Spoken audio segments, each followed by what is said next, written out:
जी में नेक्स्ट हमारे पास टॉपिक है टिश्यूज़ के बारे में। टिश्यूज़ जैसे हम लास्ट अपने लेक्चर में बात कर रहे थे सेल के बारे में कि हमारी जो है लिविंग ऑर्गेनिज्म की बॉडी एक स्पेसिफिक स्ट्रक्चर और फंक्शनल यूनिट से मिलकर बनी है जिसको हमने सेल का नाम दिया था। उसके बाद नेक्स्ट जो हमारे पास है दैट इज़ टिश्यू।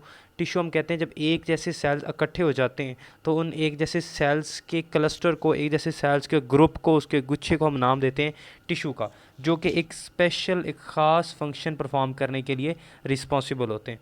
अब हमारे पास डिफरेंट किस्म के टिश्यूज़ हैं, लाइक प्लांट्स में जाइलम टिश्यू है, फ्लोएम टिश्यू है। एनिमल्स की बात करें तो हमारे पास कनेक्टिव टिश्यूज़ हैं, ठीक है, देन मसल टिश्यूज़ हैं, तो डिफरेंट किस्म के हमारे पास नर्वस टिश्यू, ये डिफरेंट हमारे पास टिश्यूज़ आ जाते हैं। सबसे पहले ग्रुप को डिस्कस करते हैं, that is connective tissue. So connective tissue जो है that is characterized by presence of relatively few cells but large number of intracellular substances. इसके अंदर जो है बड़ी तादाद में इंट्रासेलुलर सब्सटेंसेस होते हैं। ये इसके अंदर सेल्स होते हैं, फाइबर्स होते हैं, ग्राउंड सब्सटेंसेस होते हैं, ठीक है। और ये जो इसके फाइबर्स और ग्राउंड सब्सटेंसेस है इसको हम नाम देते हैं मैट्रिक्स का, ठीक है जी। बेसिकली ये कनेक्टिव टिश्यू सेल्स जो हैं ये बॉडी के अंदर डिफरेंट स्ट्रक्चर्स बनाने में अपना रोल प्ले करते हैं, ठीक है जी। और लाइक जैसे हमारे पास पहले कनेक्टिव टिश्यू के सेल्स की अगर बात करें तो उसमें फाइब्रोब्लास्ट हैं, हिस्टोसाइट्स हैं, प्लाज्मा सेल है, मास्ट सेल है, फैट सेल्स हैं। ये common type of tissue cells है हमारे पास, ठीक है जी। और इसके अलावा ओकेजनल कुछ वेंडरिंग सेल्स मतलब सेल्स होते हैं जो कि जो है वो ज़्यादा कॉमन नहीं होते, लेकिन जो है वो इधर उधर सर्कुलेट कर रहे होते हैं, ठीक है जी। देन हमारे पास कनेक्टिव टिश्यू के अंदर फाइबर्स आ जाते हैं। उसके एग्जांपल है तो उसमें कोलेजन फाइबर होता है, रेटिकुलर फाइबर होता है, इलास्टिक फाइबर होता है।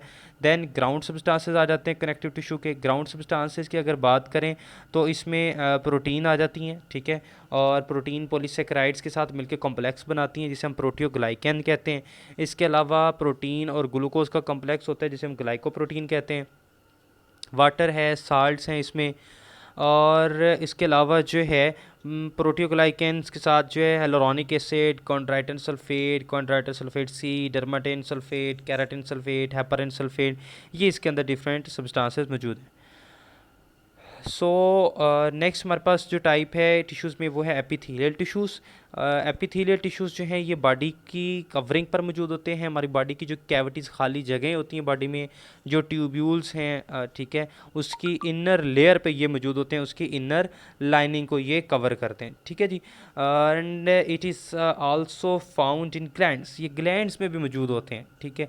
इसकी जो स्ट्रक्चर है वो इसके फंक्शन से रिलेटेड है, ठीक है। इसका काम क्या है कि ये जो अंडरलाइंग स्ट्रक्चर है, ठीक है, उसको प्रोटेक्शन, मतलब जिस भी ऑर्गन, जिस स्ट्रक्चर के ऊपर, जिस बॉडी कैविटी या जिस ट्यूब की एपिथेलियल टिश्यूज़ जहाँ पर मौजूद होंगे ये उसको प्रोटेक्शन प्रोवाइड करते हैं, ठीक है। उसको डिहाइड्रेशन से बचाते हैं, उसको केमिकल और मैकेनिकल डैमेज से बचाते हैं, उसके सिक्रीशंस के लिए रिस्पॉन्सिबल हैं, वहाँ पर मटेरियल के एब्जॉर्प्शन के लिए रिस्पॉन्सिबल होते हैं, ठीक है जी।